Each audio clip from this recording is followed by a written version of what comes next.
به جز این بابا دارم این رنگش اینجا. این دوتا رو دوست دارم. اینو این آره اینا سیترینن فکر کنم درست دارم فکر مال ثروته.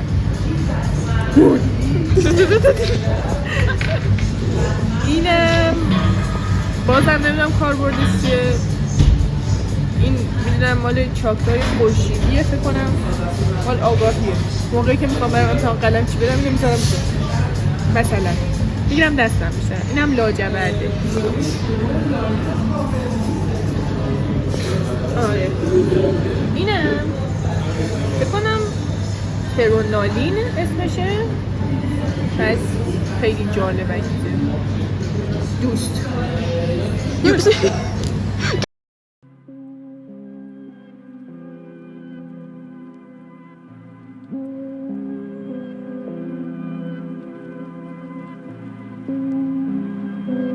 داشته باشی اون چیزاشو بیار. بلوم سیریده.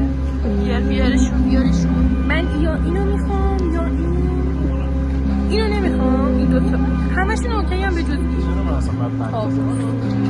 خب بذار ببینم برای من چرا اینقدر واضح نیستن. من که همونه. من اینو دوست دارم.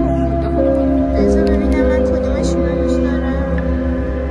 این جوریه نمیدونم همشون قشنگه. باش کن تو باش کن منم باش کنم. یا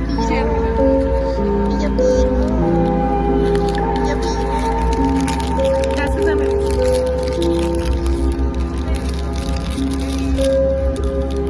دوتا پا داره. این اصلا بود توشون؟ نبود. مال تو چیه؟ اینم توشون چه اتفاقی؟ نبود توشون.